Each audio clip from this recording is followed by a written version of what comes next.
अरिहन्तार्णं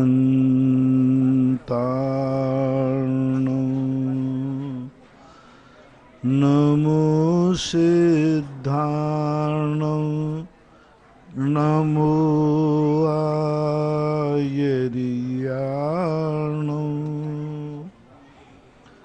नमो वज्रायार्णं नमो लोये सवशाहूर्णं।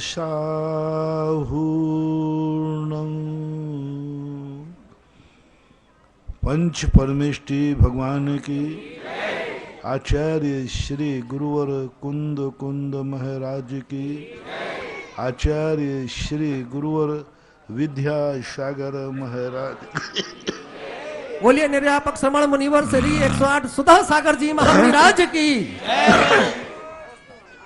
आज श्री कृष्ण गौशाला परिसर में हम विराजित हैं। सिरोंज के लोकप्रिय विधायक आदरणीय उमाकांति जी, जो परम पूज्य गुरुदेव की आगवानी के लिए आज सुबह से ही आतुर थे।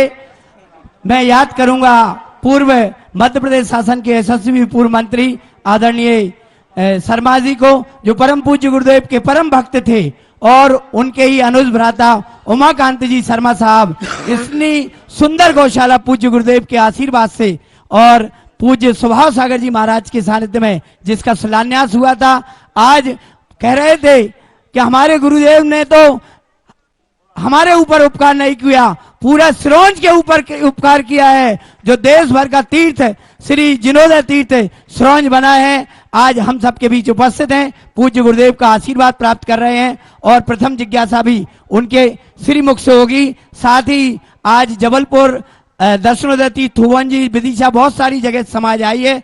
श्रीफल चढ़ाने के लिए समय नहीं है, हम आपके नाम जिज्ञासाओं में बोलते चलेंगे। आदरणीय श्री शर्मा जी। बोले भगवान महावीर स्वामी की, आचार्य श्री विद्यासागर जी महाराज की, आचार्य श्री सुधा सागर जी महाराज की। आज सिरोंज नगर क्षेत्र की धरती और यहाँ का प्रत्येक व्यक्ति और प्रत्येक प्राणी और यहाँ की प्रकृति भी प्रसन्न है, प्रमोदित है।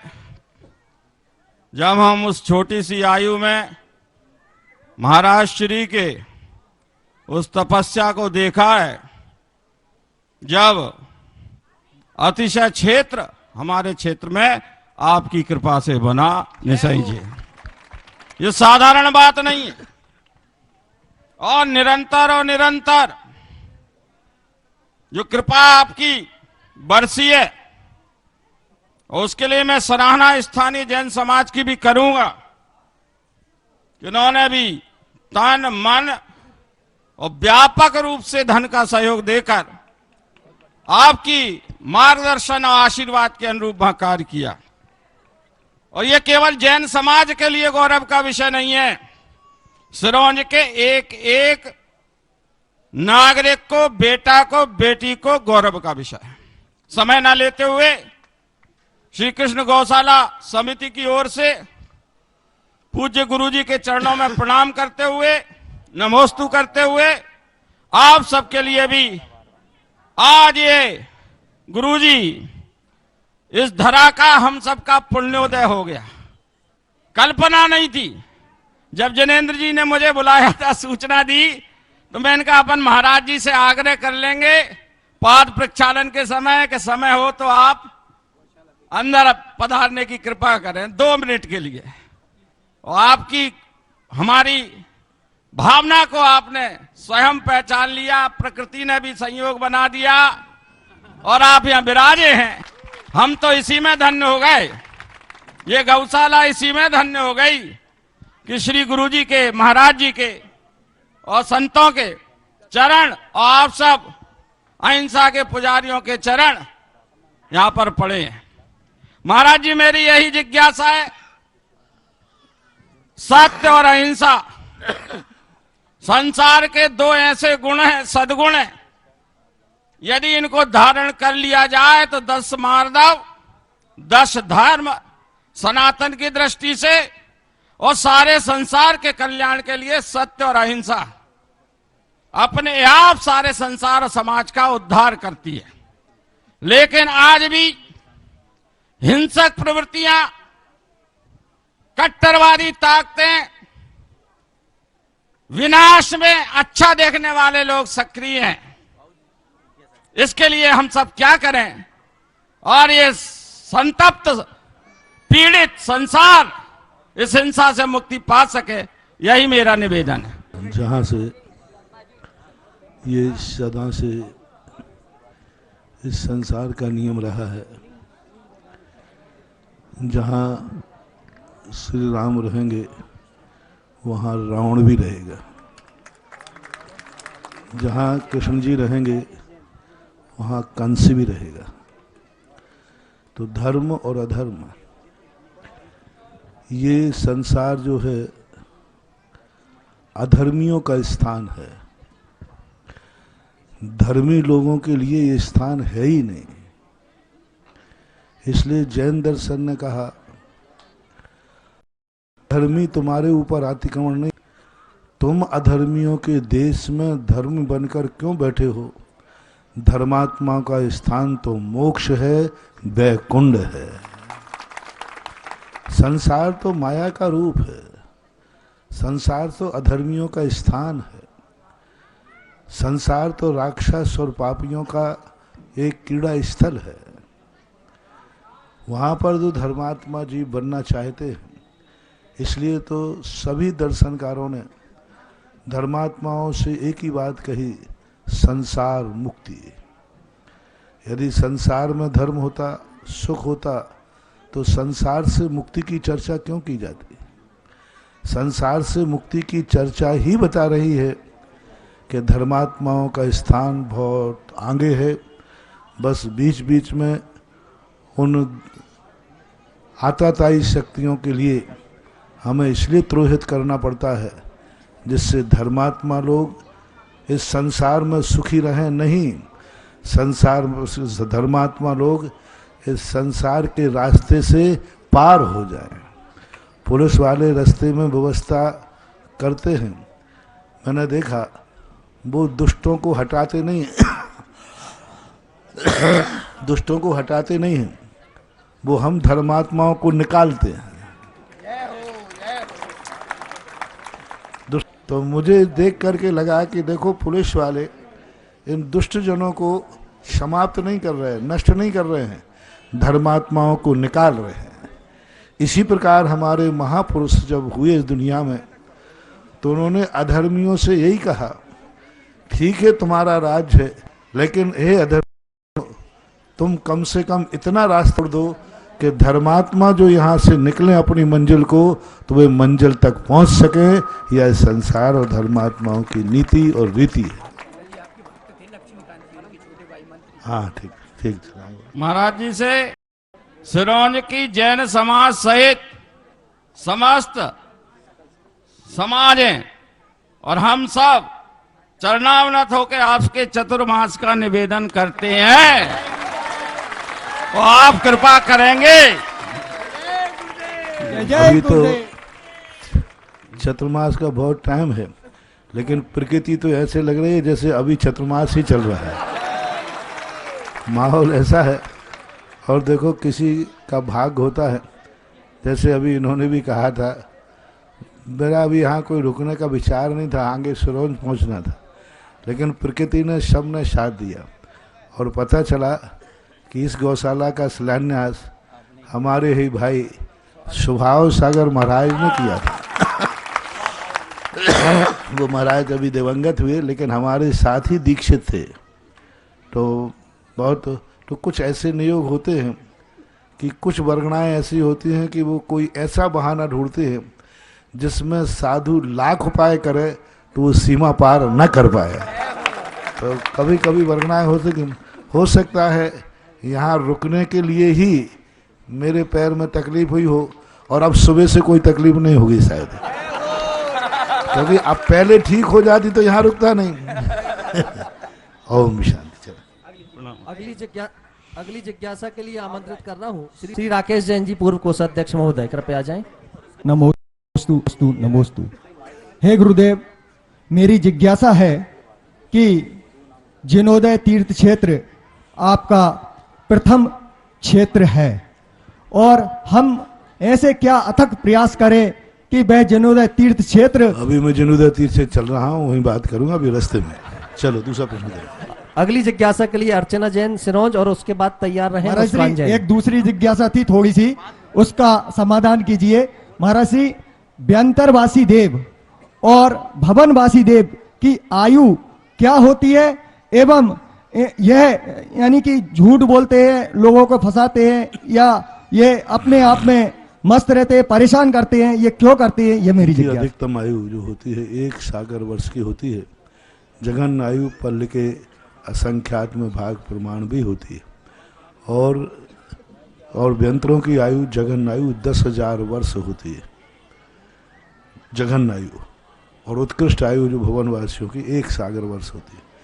ये किसी को सताते फताते कुछ नहीं है, कुचित कदाचित सभी समाजों में कुछ एकाध दो अराजक होते हैं, बाकी सभी लोग, ये देवता भी अच्छे होते हैं, ये अपने सुख सुविधाओं से युक्त होते हैं। कुचित कदाचित कभी कोई किसी पूर्वभाव का बैर हो या कौतूहलवश कुचित कदाचित करते हैं। जितने सांप से तुम डरते हो उतना सांप तुम लोगों का नाश करता नहीं है। जितने तुम भूत प्रेतों से डरते हो, ये भूत प्रेत कुछ नहीं करते। 1 लाखों में से 99,999 तो फ्रॉड ही है। कुचित कदाचित कभी कोई घटना घटती है, देवता भी निकल, कौतूहली स्वभाव होता है, धर्मात्मा स्वभाव भी होता है। जैसे अभी 31 जनवरी को चांदखड़ी के अंदर किसी देव ने ऐसा अतिशय किया कि सभी लोग एक मूर्ति पर अभिषेक किया, दूसरे की वीडियो बनाई, सब सुखी थी, लोग पीछे पीछे दौड़ते रहे और अभिषेक करने वाला आगे आगे दौड़ता गया। गजब का अभिषेक, मतलब लोग दौड़ रहे, इस मूर्ति पर अभिषेक हो रहा है, चलो दूसरी पे देखें तो दूसरी पर आगे आगे अभिषेक करने वाला दौड़ रहा है, पीछे पीछे पब्लिक दौड़ रही है, और 165 प्रतिमाओं पर एक साथ अभिषेक होना। कभी कभी व्यंतर लोग ऐसा कौतूहल कर लेते हैं, तो अच्छे कार्य भी करते हैं, वो बुरे ही नहीं करते ऐसा। अगली जिज्ञासा अर्चना जैन सिरोंज, इसके बाद तैयार रहे मुस्कान जैन। नमोस्तु महाराज श्री, नमोस्तु महाराज श्री, नमोस्तु महाराज श्री, मेरे और मेरे परिवार की ओर से सादर नमस्ते महाराज श्री। मेरा प्रश्न है, लोग कहते हैं कि गरीब अमीर लोगों की किस्मत मार्कर से लिखी होती है और गरीब लोगों की किस्मत पेंसिल से, तो ऐसा क्या उपाय करें कि हमारी किस्मत भी तो मार्कर सब बना लिए लोगों ने, किसी की सबकी किस्मत अपनी अपनी कलम से लिखी होती है। नमोस्तु महाराज श्री। जिसके पास जो कलम है उस कलम से लिखेगा। बड़े आदमी के पास यदि अच्छी कलम है, भरत चक्रवर्ती जैसे, तो वो सोने की कलम से लिखेगा, क्योंकि उसने कृत्रिम चैत्यालय बनाए, कृत्रिम चैत्यालय बनाए। और गरीब आदमी यदि दुखमय की लिखेगा, कोई किसी की कलम से नहीं, जिसके पास जो कलम है उसी कलम से व्यक्ति की किस्मत स्वयं लिखता है, और स्वयं लिखने के बाद वो सोचता है मेरी किस्मत भगवान ने लिखी। भगवान तुम्हारा मुनीम नहीं है, मन भगवान तुम्हारा मुनीम नहीं है जो तुम्हारी किस्मत लिखता फिरे और हिसाब किताब रखता फिरे। स्वयं की किस्मत स्वयं लिखता है व्यक्ति, लेकिन इतनी फास्ट लिखता है कि खुद लिखे और खुदा बाँचे, ऐसी स्थिति बनती है। नमोस्तु महाराज। अगली जिज्ञासा के लिए मुस्कान जैन कृपया आ जाए, और उसके बाद जबलपुर का जो प्रतिनिधि मंडल आया हुआ है उसकी जिज्ञासा होगी। हेलो, बोलिए हम सबके आराध्य पूज्य मुनि श्री सुधा सागर जी महाराज जी की गृहस्थ धर्म मुनिचर्या पालन में कहाँ तक सहायक है? पूरी सहायक है। गृहस्थचर्या मुनिचर्या की पूरी पालक। गृहस्थ यदि सही चर्या में निपुण है तभी मुनिचर्या पलेगी।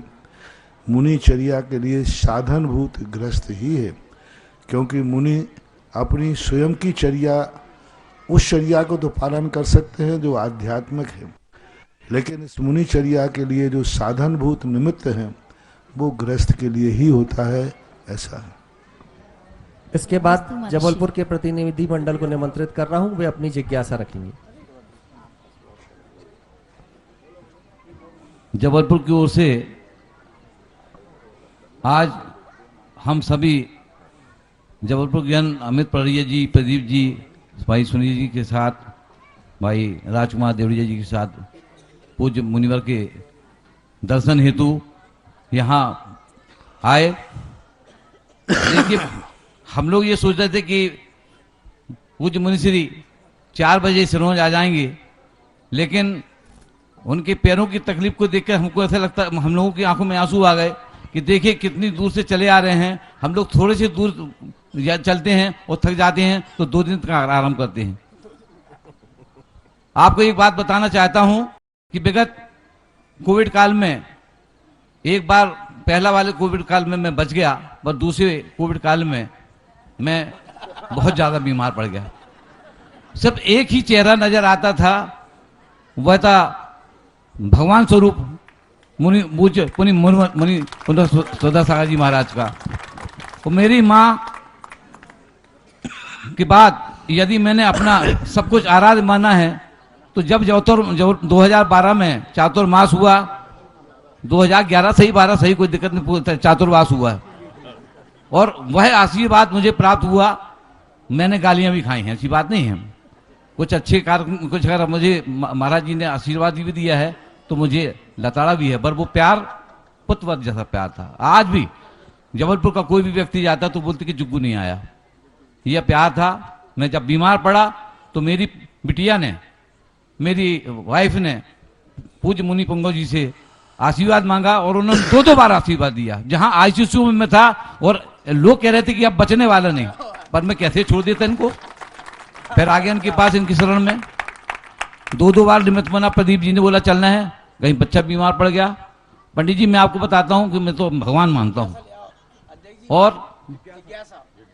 जिज्ञासा कुछ नहीं भैया, मेरे पास कुछ जिज्ञासा, मैं तो खुद सामने उनके मैं 2 लाइन पर सुना सकता हूं जो मुझे अच्छा लगता है। और आज भी जबलपुर की जैन समाज के बीच में पूज्य मुनि सुधा सागर जी महाराज के लिए मैं बोलता हूं, हे सुधा सागर दयालु तुम पे हम कुर्बान, हे सुधा सागर दयालु तुम पे हम कुर्बान, के कभी सीने से लग जाता है तू और कभी नन्ही सी बेटी बन के याद आता है तू।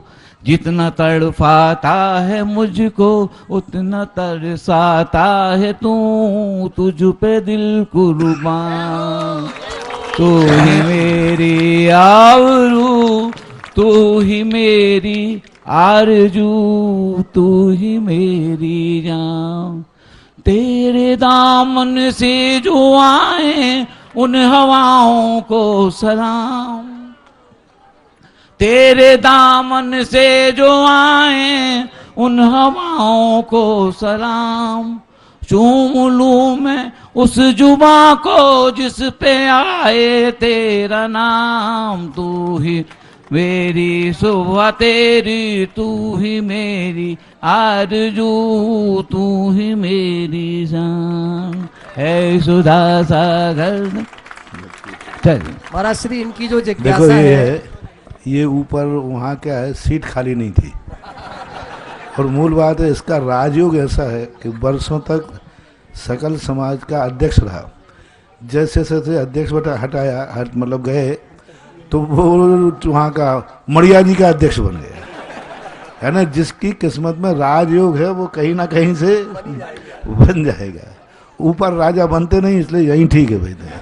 महाराज जी, पेशानार की मड़िया बोल रही है कि आपका चौमासा जबलपुर चाहिए। हाँ, अब और सत्येंद्र जी आपके सामने थे, मैं 1 मिनट में एक बात जरूर बता दूं। सत्येंद्र जी का जो भी जीवन है, जिस जीवन में आज वो जी रहे हैं, ये सिर्फ और सिर्फ अगर कृपा है तो मुनि पुंगव सुधा सागर जी महाराज की है। कोरोना काल में जब डॉक्टर ये कहने लगे थे कि आपकी रिपोर्ट देख करके लग तो नहीं रहा कि जीवन में ज्यादा दिन की सांसें शेष हैं, लेकिन इन्हें विश्वास था मुनि पुंगव सुधा सागर जी के आशीर्वाद पर, और मुनि श्री के मुखारविंद से शांति धारा में सत्येंद्र जैन जुग्गू नाम का उच्चारण हुआ, और उसी दिन इनका सिटी स्कोर सुधरना चालू हो गया, और आज ये पुनः हमारे बीच में है। ये सब कुछ इनकी कृपा से है। और जिस धरती पर हम सभी लोग खड़े हैं, ये धरती कोई सामान्य धरती नहीं है। अगर सन 1989 की तिथि याद करेंगे तो मध्य प्रदेश को अगर तीर्थ क्षेत्र के रूप में, मुझे जहां तक जानकारी है, अगर कोई पहली सौगात मिली थी तो सैरन जी को मिली थी, जीर्णोदय तीर्थ क्षेत्र के रूप में मिली थी। ये सब कुछ मुनीश्वरी की कृपा हम सब पर है। अब जितने लोग आज इस जिज्ञासा समाधान के कार्यक्रम को देख रहे हो ना, एक संकल्प जरूर आज ले लेना, क्योंकि जहां जहां मुनीश्वरी विराजे हैं वहां कभी कुछ कहने की जरूरत नहीं पड़ी। महाराज श्री, मैं तो यह जानता हूं कि कुबेर भी आपके पीछे चलते हैं, और अगर आपकी कुंडली दिखाई जाए और किसी से यह पूछा जाए कि इस कुंडली में धन कितना है, तो इतना ही बताया जाएगा कि बिल गेट्स के पास जितना होगा उससे कई गुना इस कुंडली वाले के पास होगा। क्योंकि जिस क्षेत्र पर आपके कदम रुक जाते हैं उस क्षेत्र का कायाकल्प होते देर नहीं लगता, और दानवीरों की तो तिजोरियों के ताले ऐसे खुल जाते हैं कि उन्हें तो यह लगता है कि मेरा दान मुनिश्री के आशीर्वाद के क्षेत्र में लग जाए। आज ये अवसर पूरे विश्व के लिए एक बार फिर आ गया। ये जीर्णोदय तीर्थ क्षेत्र आप सबका एक बार फिर आह्वान कर रहा है। मुनिश्री का भले अल्प प्रवास इस क्षेत्र को मिला है, लेकिन आपकी संपदा, आपकी राशि अब इस क्षेत्र में लग सकती है। एक ऐसा क्षेत्र जिस क्षेत्र को मैं कहूं कि मुनिश्री के आशीर्वाद का प्रथम क्षेत्र है, 1989 की तिथि से विकसित होने वाला क्षेत्र है। अगर आप भाव बनता हो कि जीवन भर में कमाया हुआ पैसा सार्थक रूप से कहीं अब लग जाए और मेरा जीवन धन्य हो जाए, तो जिन्हें अपनी देव परिवार में अगर सीट सुरक्षित करनी है वो सारे लोग अब अपने नाम देना प्रारंभ कर देंगे। मैं तो कहता हूं, अगर पुण्य से संपदा मिली हो तो आप शिरोमणि संरक्षक इस क्षेत्र के बनना 11 लाख रुपए की राशि के माध्यम से, और अगर परम संरक्षक बनना चाहे तो 5 लाख रुपए की राशि उसके लिए निर्धारित है, और संरक्षक बनना चाहे तो 1 लाख रुपए की राशि उसके लिए निर्धारित की गई है। बस आपके नाम आना प्रारंभ हो जाना चाहिए, जिससे ये भाव तो आपका सुधर ही जाएगा, अगले भाव भी आपके निश्चित रूप से सुधर ही जाएगा। ये मान करके देखिए, आज ये 2 नाम भी हमारे बीच आ गए। आज आचार्य भगवंत कुंडलपुर में विराजमान है। मुनीश्री के चरण बड़ी तेजी से उस ओर बढ़ रहे हैं। इन्हें लग रहा है कि हम अपने गुरु के दर्शन कर लें, और हम सबको लग रहा है कि हम मन भर के तो अपने गुरु के दर्शन कर लें। तो मैं तो सिरोंज की जनता की ओर से यह निवेदन कर रहा हूं गुरुदेव कि आप अपने गुरु के पास में चले जाना। हम सब रोकने वाले कोई नहीं होते, लेकिन आपके भक्तों का इतना तो अधिकार आप पर बनता है कि हम अगर 4 महीने की बात करें तो 4 दिन की तो बात रख लो आप हमारी। और देखिए आज कितनी अच्छी शुरुआत होने जा रही है। आज मुनीश्री की आहारचर्या जिनके चौके में संपन्न हुई उनके भाव बन गए, और उनने कहा अब इस जीर्णोदय तीर्थ क्षेत्र के मुझे संरक्षक बनना है, और 1 लाख रुपए की राशि के माध्यम से उन्होंने घोषणा भी कर दी। सतीश कुमार जी, संचित कुमार जी, एक बार जोरदार तालियां बजा दें। मुड़वास वालों ने यह घोषणा की है, तालियां जोरदार बजा दो इनके लिए जरा। और एक और नाम हमें प्राप्त हो गया, सुरेश चंद जी प्राचार्य जी साहिब, इन्होंने भी संरक्षक के लिए अपनी स्वीकृति प्रदान कर दी। तालियां बजाते रहे जोरदार।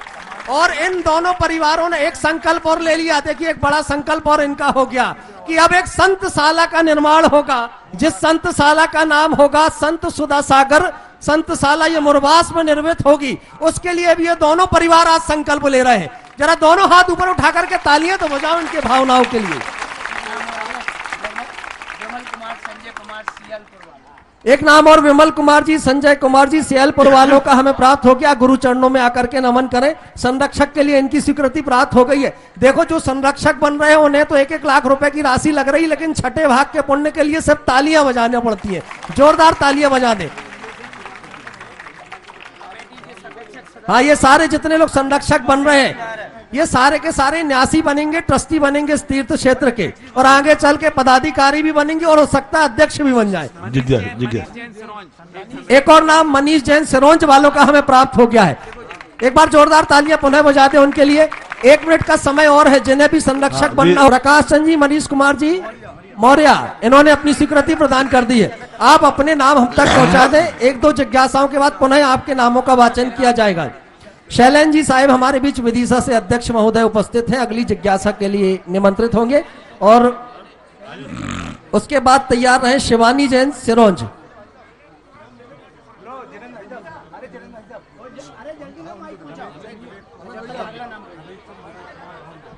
तब तक एक नाम और आ गया, सतीश जैन श्री जी हमारे बीच उपस्थित है, समस्त नेहा नगर मकरोनिया परिवार, उनकी भी स्वीकृति हमें प्राप्त हो गई है संरक्षक के लिए। पूज्य मुनि श्री सुधा सागर जी महाराज के चरणों में मैं अनिल कुमार जैन मसाला और हमारे सकल दिगम जैन समाज के शैलेंद्र चौधरी जी अध्यक्ष साहब और सकल दिगंबर जैन समाज विदिशा की ओर से पूज्य मुनि श्री के चरणों में मेरे परिवार के बारंबार नमोस्तु नमोस्तु नमोस्तु। महाराज जी, मेरा ये प्रश्न है, ध्यान, अनुप्रेक्षा और भावना में क्या अंतर है और रामचंद्र जी किस तीर्थंकर के काल में हुए थे? नमोस्तु महाराज जी। भावनाएं जो होती हैं, ये भावनाओं का व्यक्ति लक्ष्य बनाता है, जिस लक्ष्य को प्राप्त करना है उसको पाने के लिए भावना भाता है। अनुप्रेक्षाओं का अर्थ होता है उन भावनाओं को बार बार पुनरावृत्ति से चिंतन करना। ओम शांति, बार बार चिंतन करना अनुप्रेक्षा कहलाती। ध्यान में अनुप्रेक्षाओं का अलग होता है, किसी एक पर रुक जाना, अपने मन को एकाग्र करना, कंसंट्रेशन ऑफ माइंड, दूसरा कुछ भी नहीं, सब तरफ से अपने परिणामों को रोककर एक किसी वस्तु पर केंद्रित कर देना, उसको ध्यान बोलते हैं। ध्यान साक्षात कर्मों की निर्जरा का कारण होता है। अनुप्रेक्षाएं, भावनाएं भी संबर का कारण होती हैं, ऐसा मानना चाहिए। मुझे दुनिया से कह लेना और मैं क्यों देखूं जमाने को, तरसती है नजर गुरुवर तुम्हारे दीदार पाने को। आरोन जैन समाज लालायत है। मेरी जिज्ञासा है महाराज श्री के जैन धर्म बड़ा सूक्ष्म धर्म है, भाव प्रधान धर्म है। हमारे भाव बिगड़ जाते हैं, जिससे भव बिगड़ जाता है। हम ऐसा क्या करें जिससे कि हमारा भव सुधर जाए और हमारे भाव सुधर जाए? मुनिश्री समाधान करें। आरोन वालों ने तो अभी बहुत अच्छा काम किया कि आर्ष परंपरा के विरोधियों को ऐसा बहिष्कार किया जिससे सारे भारत में आर्ष परंपरा का झंडा ऊंचा है। आर्ष परंपरा वाले यदि इसी प्रकार से दृढ़ रहें तो ये आर्ष परंपरा अपने आप में, क्योंकि आर्ष परंपरा के दो स्तंभ हैं, एक मुनि। अभी जैसे पूर्व प्रश्न आया था कि मुनिचर्या में श्रावक का क्या योगदान है। इस जैन धर्म के दो चाक हैं, एक श्रावक और मुनि। तो आर्ष परंपरा का अर्थ मुनि ही नहीं, आर्ष परंपरा की रक्षा करने वाला श्रावक होता है।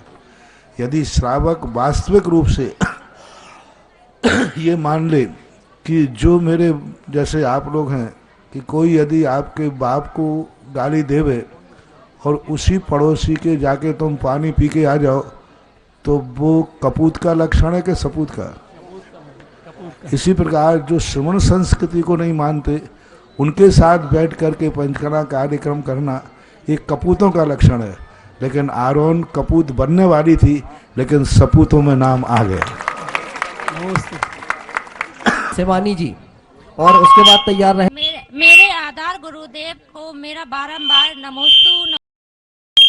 महाराज श्री असत व्यवहार नय और सत व्यवहार नय क्या होता है? असत व्यवहार नय और सत व्यवहार नय क्या होता है? सत व्यवहार नय और असत व्यवहार नय क्या होता है? महाराज श्री सत्य व्यवहार नय और असत्य व्यवहार नय क्या होता है? सत्य और असत्य व्यवहार की कोई परिभाषा नहीं होती। जिससे स्व और पर का घात हो वह असत्य है, स्व और पर का उपकार हो वही सत्य है। यदि झूठ बोलने से स्व और पर का उपकार होता है तो वह भी सत्य है, और सत्य बोलने से यदि स्व पर का नुकसान होता है तो वह सत्य भी असत्य है। ऐसा। और दो और नाम संरक्षक के लिए हमें प्राप्त हुए हैं, श्रीमती आभा जैन जबलपुर वालों का, साथ ही एक नाम रमेश चंद जी विवेक कुमार जी भौरिया वालों का प्राप्त हुआ है। और जो भी लोग नाम भेजना चाहें अपने नाम अभी हमें प्रेषित कर सकते हैं। और संजय जी के बाद नेहा नगर मकरोनिया सागर से जो कमेटी है वो तैयार रहेगी। महाराज श्री नमोस्तु नमोस्तु नमोस्तु। हम सभी युवा साथी आपके चरणों में बारंबार नमोस्तु करते हैं। और महाराज श्री, जब आप गुना चातुर्मास के लिए से प्रश्न है महाराज जी। आप गुना चातुर्मास के लिए जब आप जा रहे थे कुरबाई और भौरासा होकर, तो महाराज जी कुरबाई में आपने धर्मशाला का भूमि पूजन कराया था और उस समय आपने बोला था, आप जिज्ञासा कीजिए भाई, जिज्ञासा ही कर रहा हूँ महाराज जी, जिज्ञासा सभी लोगों से मेरा कहना है टाइम की कीमत क्या आपने रखें। बोला था कि महाराज जी हमारे जो जिन मंदिर हैं उन मंदिरों से ज्यादा अतिशय क्षेत्रों पर ज्यादा अतिशय रहता है, और मैंने उस बात को ध्यान में रखते हुए हमारे भौरासा अतिशय क्षेत्र पर हमेशा वहां के दर्शन किए, और आज मैं आपके सामने यहाँ पर खड़ा जिज्ञासा हूं। बोलिए ना, क्या जिज्ञासा है? जिज्ञासा ये है कि महाराज जी मंदिरों में हम डेली जाते हैं, लेकिन अतिशय क्षेत्र पर डेली नहीं जाते, तो मंदिरों में ज्यादा अतिशय है कि अतिशय क्षेत्र पर ज्यादा अतिशय है? ना मंदिर, आज तक किसी मंदिर को किसी ने अतिशय नहीं लगाया, क्षेत्रों के साथ ही अतिशय लगता है। मंदिर हमारी समस्या का समाधान है और तीर्थ हमारे लिए मोक्ष के अनिवार्य मार्ग है। मंदिर हमारी समस्या का समाधान है, क्योंकि हम दूर नहीं जा सकते, इसलिए मंदिर को हम निकट बुला लेते हैं। मंदिर एक सीमित लोगों की च्वाइस पूरी करता है, और तीर्थ जो होते हैं ये वास्तविक रूप से मोक्ष मार्ग के सच्चे रास्ते होते हैं। तीर्थ का अर्थ होता है घाट, जहाँ से पार हुआ जाता है वो तीर्थ कहलाते हैं। अतिशय तीर्थों में विशेष है ऐसा। श्रीमती आभा जैन उपस्थित हैं जिज्ञासा के लिए। मुनि पुंगा श्री सुधासागर महाराज को कोटि कोटि नमन। परिवार की ओर से, स्वाध्याय मंडल, जैन समाज सभी की ओर से कोटि। जैन धर्म की पहचान है कि दिन में खाना, छना हुआ पानी पीना और रात में नहीं, परंतु स्वाध्याय करते हैं तो आचार्यों की ऐसी कौन सी महिमा है जो आखिरी में उसमें पहले सम्यक दर्शन का निरूपण करते हैं और फिर सम्यक ज्ञान उसके बाद उसको कहती, तो ऐसी कौन सी महिमा? सम्यक दर्शन का इसलिए निरूपण की जाती है जिससे पहले व्यक्ति सत्य को समझे। त्याग बिना समझे व्यक्ति करेगा तो त्याग का फल नहीं कहलाता है, और त्याग यदि समझ के और श्रद्धा से करेगा तो उसका फल मिलता है। इसलिए पहले सम्यक दर्शन की चर्चा होती है। बोलिए। नमोस्तु गुरुदेव, नमोस्तु सकल दिगंबर जैन समाज नेहानगर की सभी की ओर से आपको नमोस्तु, बारंबार नमोस्तु। हे महाराज जी, हमारी जिज्ञासा है कि कोरोना काल में बार बार जो सभी लोग कहते हैं कि जब इंसान के लिए सारे दरवाजे बंद हो जाते हैं तो एक ही दरवाजा है जो खुला रहता है, और इस कोरोना काल में वो दरवाजा भी बार बार बंद हो जाता है, तो क्या करें गुरुदेव कि हम सबको भगवान के दर्शन और सब कुछ मिलता रहे? ना तो कभी बंद हुआ है और ना हो रहा है। कोरोना काल में सबसे ज़्यादा जब भगवान के मंदिर खुले थे उस समय भी इतने चमत्कार नहीं हुए जितने कि भगवान के मंदिरों में कोरोना काल में हुए। जो ऑनलाइन लोगों ने शांति धारा कराई उससे जो 100 शांति धारा एक एक दिन में हुई, उन शांति धाराओं से जो प्रभाव पड़ा और मंदिरों को आधार मान करके जो घरों में लोगों ने पूजा अनुष्ठान किए, उससे बहुत बड़ा लाभ हुआ। कभी कभी क्या होता है, अभाव में वस्तु की कीमत हो जाती है। अब लोगों ने समझने लगे कि भाई धर्म की क्या चीज़ है, क्योंकि कोरोना काल में भली मंदिर के दरवाजे इसलिए बंद करना पड़े क्योंकि कोई यह व्यक्ति न सोचे कि मंदिरों के यहाँ से कोरोना फैलते, लेकिन मंदिरों के जो लाभ मिलना चाहिए थे, मंदिरों ने अपने भक्तों को बंद दरवाजों में से भी एनर्जी भेजी है और लाभ हुआ। अब आमंत्रित कर रहा हूं जिस गौशाला परिसर में हम सभी लोग बैठे हैं उनके यशस्वी अध्यक्ष संतोष चौधरी जी हमारे बीच हैं। चौरे, क्षमा करें, संतोष चौरे जी सविनय निमंत्रित हैं, आ जाए आकर अपनी जिज्ञासा रखें। इनके बाद तैयार रहे जिनेंद्र कुमार जी जैन, अध्यक्ष जैन समाज सिरोंज। हाँ बोल जल्दी कर।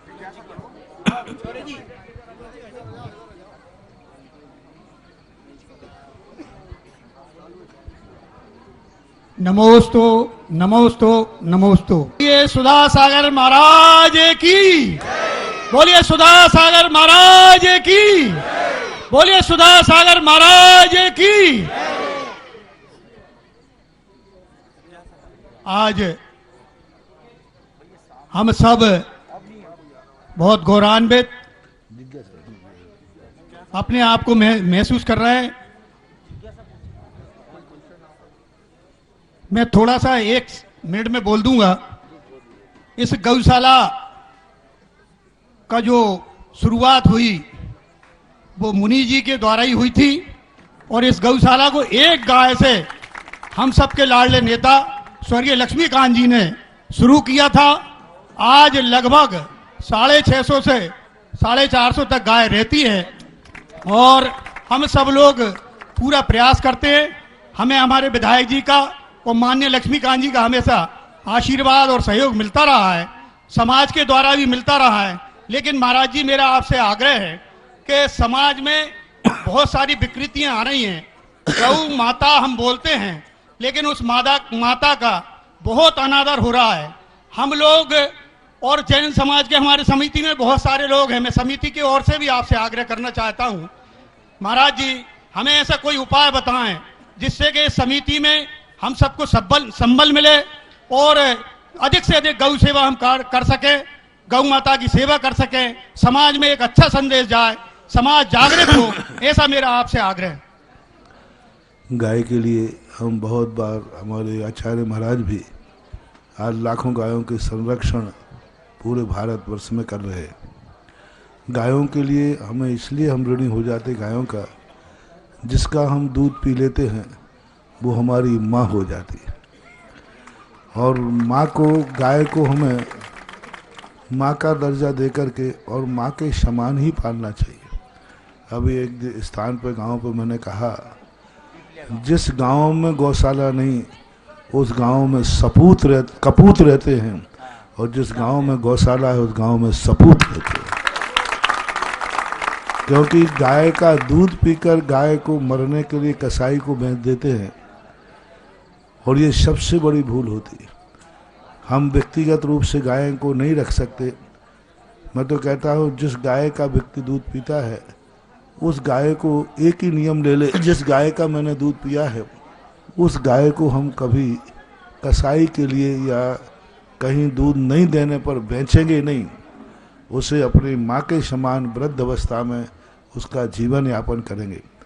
आज हम राजनीति इतनी गंदी है कि हम बूचड़ खाने बंद नहीं करा सकते, लेकिन आज हमारी संस्कृति इतनी सच्ची है कि हम गौशाला खोल सकते।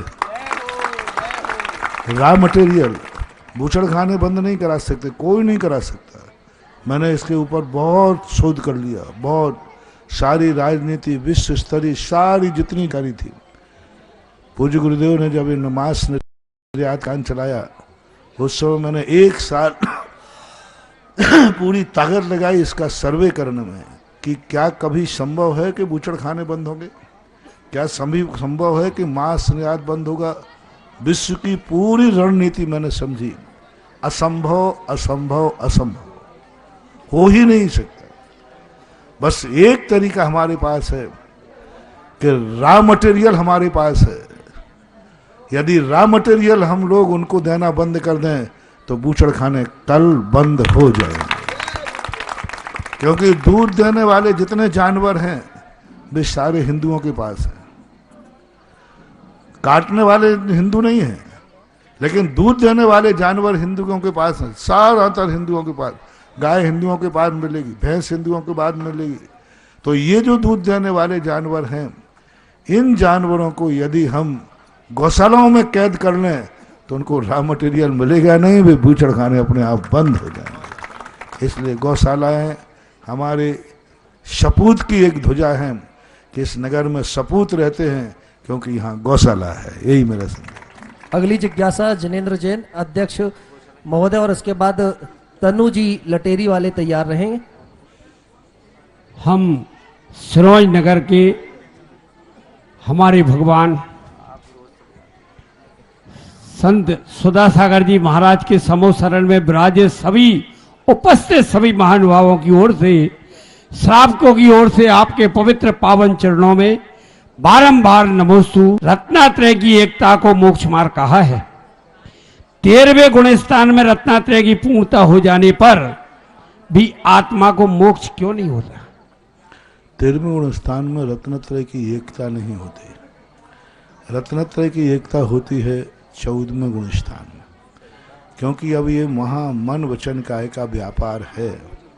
हालांकि अभेद रत्नत्रय 11वें 12वें गुण स्थान में हो जाता है और अभेद रत्नत्र रूप स्थिति बन जाती है, तो मोक्ष मार्ग तो प्रकट हो जाता है। जहाँ सम्यक दर्शत्वार सूत्र की वो बात है, सम्यक दर्शन ज्ञान चारित्राणी मोक्ष मार्ग, तो मोक्ष का मार्ग तीनों यदि हैं तो मोक्ष मार्ग बनेगा। तो जहाँ तीनों एक हो जाते हैं वहाँ मोक्ष मार्ग हो जाता है। 13वां गुण स्थान मोक्ष नहीं है, मोक्ष मार्ग है। 14वां गुण स्थान भी मोक्ष मार्ग है। 11वां 12वां गुण स्थान भी मोक्ष मार्ग है। मोक्ष तो रत्नत्रय का जो फल है, रत्नत्रय की एकता का नाम मोक्ष नहीं है, रत्नत्रय के फल का नाम मोक्ष होता है। ऐसा अगली जिज्ञासा तनुजन लटेरी और उसके बाद दर्शनोदय तीर्थ क्षेत्र कमेटी के सभी सदस्य उपस्थित हो जाएंगे और विनोद मोदी जी अपनी जिज्ञासा लेकर के आएंगे। उसके पहले एक बात मैं कहूं कि आज मुनिश्री जी ने एक बहुत बड़ा नारा हम सबको दे दिया। अगर हमारे अंदर उपकार का जरा सा भी भाव है, अगर 1% का भाव भी हमारे अंदर आता है कि जिस गौ माता का दूध पी करके हम सारे लोग बड़े हुए हैं, अगर उनके प्रति उपकार का भाव आता है और अगर हमें अपने जीवन में सपूत कहलाना है तो हम सारे लोगों को भी अभियान बढ़ाना होगा। जो नारा आज मुनिश्री ने हम सबको दे दिया कि जहां गौ सेवक होंगे, जहां गौशाला होगी, उस गांव के लोग सपूत कहलाएंगे और जिस गांव में गौशाला नहीं होंगे सपूत कहलाने का कोई अधिकार नहीं होगा। आज से ये नारा जन जन तक प्रचारित करना होगा। गांव गांव गौशाला खोलनी होगी और इसलिए भी खोलनी होगी कि आज का ये दृश्य बता रहा है कि भगवान श्री कृष्ण के चचेरे भाई जैन धर्म के 22वें तीर्थंकर भगवान नेमिनाथ, आज ये संयोग इस गौशाला में दिखाई दे रहा है कि श्री कृष्ण गौशाला और भगवान नेमिनाथ परंपरा, भगवान महावीर की परंपरा के अनुयायी संत सुधा सागर जी ऋषिराज इस गौशाला में आकर के विराजमान हुए हैं। ये अद्भुत संयोग आज इस बात की घोषणा करने जा रहा है। अगली जिज्ञासा के लिए तनुजन लटेरी। विनोद मोदी जी कृपया आपकी जिज्ञासा।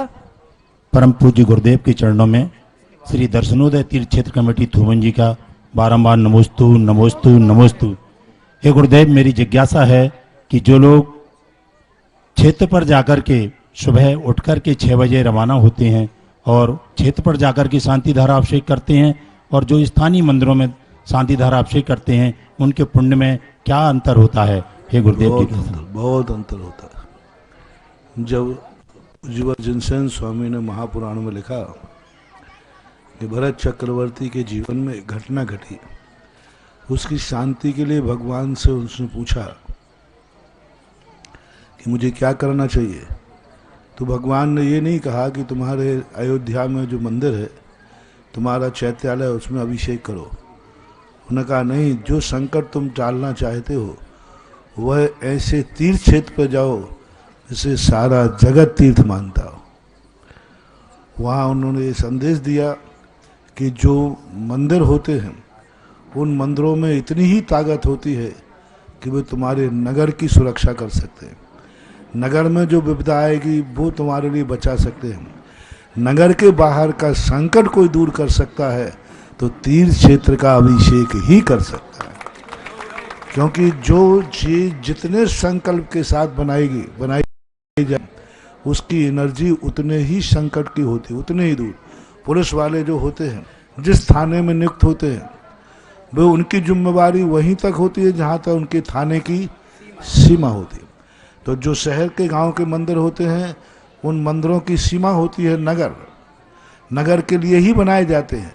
तो ये नगर के ही अपने भक्तों को सुख और दुख के संबंध में सहयोगी बनते हैं। लेकिन तीर्थ क्षेत्र असीम होते, तीर्थ क्षेत्रों की जब असीमता होती है तो उनकी ताकत और शक्ति भी असीम होती है। इसलिए तीर्थ क्षेत्रों पर जो अभिषेक करने जाते हैं, वे अपने जीवन को उन महान अटवियों में घर के बाहर निकलने के बाद कभी कोई संकट आएगा तो वो 6 बजे जाकर के जो अभिषेक करने जाते हैं वही पुण्य उनके काम आएगा, वही उनके जीवन दायिनी सिद्ध होगा। चांदखेड़ी तीर्थ क्षेत्र से संबंधित एक जिज्ञासा लेके संदीप जी विजयराज उपस्थित हैं। इस बीच हुकुम काका जी मुझे दिखाई दे रहे हैं जो अतिशयकारी तीर्थ क्षेत्र के अध्यक्ष पद को सुशोभित कर रहे हैं। हुकुम काका जी आप भी कृपया आ जाएं। आज जिनेंद्र कुमार जी साहिब अध्यक्ष जैन समाज सिरोंज आपका अभिनंदन करना चाहते हैं, स्वागत करना चाहते हैं, कृपया आ जाएं। हुकुम काका जी साहिब आमंत्रित है। गुरुवर के चरणों में बारंबार नमोस्तु नमोस्तु नमोस्तु।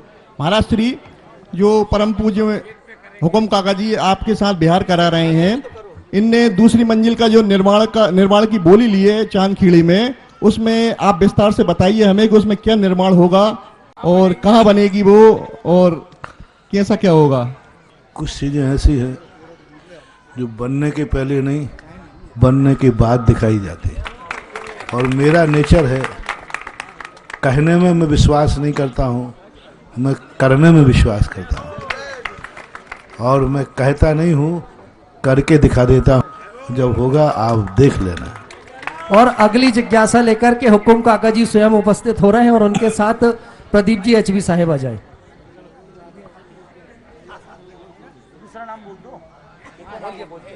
परम पूज्य निर्यापक श्रवण मुनिपुंगव 108 सुधा सागर जी महाराज के पावन चरणों में त्रिकाल बार नमोस्तु भगवान, नमोस्तु भगवान, नमोस्तु भगवान। पूज्य महाराज श्री, आपके आशीर्वाद और प्रेरणा से मात्र 5 माह में चांदखेड़ी तीर्थ से महातीर्थ बना। और आपने एक स्लोगन दिया कि सारे तीर्थ बार बार और चांदखेड़ी एक बार। पूज्य महाराज श्री, ऐसा कैसा पुण्य था उस धरती का, ऐसा कैसा पुण्य है हम सबका, और ऐसा कैसा पुण्य है राजस्थान के हम सब लोगों का कि आपने उस छोटे से तीर्थ को इतना महान तीर्थ बना दिया, जो आज पूरे हिंदुस्तान में जिस तीर्थ को महातीर्थ के रूप में जाना जा रहा है। पूज्य महाराज श्री, यही मेरी जिज्ञासा है। वो तीर्थ कभी छोटा था ही नहीं। हमारी आंखों की देखने की ज्योति कमजोर थी कि हम ज्यादा दूर देख नहीं सकते थे, क्योंकि बीच बीच में उसमें इतने पर्दे लगा दिए गए थे।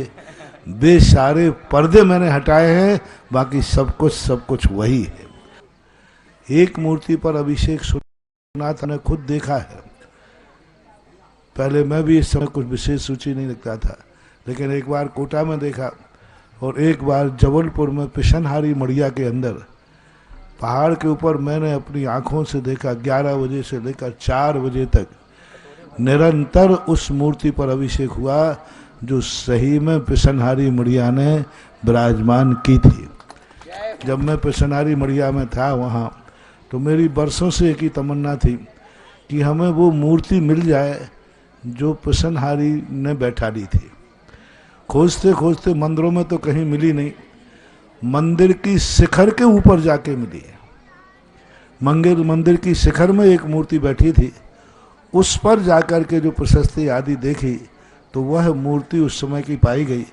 उस मूर्ति को मैंने शिखर से उतार करके नीचे विधान चल रहा था उसमें लाया, और विधान के बाद पालकी के साथ वहाँ विराजमान किया, और जो अभिषेक हुआ देवों का वो एक मूर्ति का अभिषेक तो देखा था। 165 मूर्तियों का अभिषेक एक साथ होना, ये महातीर्थ नहीं, महातीर्थ की घोषणा। चंद्रोदय तीर्थ क्षेत्र अभी जो रूप बन गया है और जो बनने वाला है, वो तो सारा विश्व दांतों तले उक्ति लगाएगा कि इस पंचम काल में भी, कल युग में भी ऐसे महाअतिशयकारी तीर्थ क्षेत्र हैं जहाँ पर अतिशयों की बरसात होती रहती है।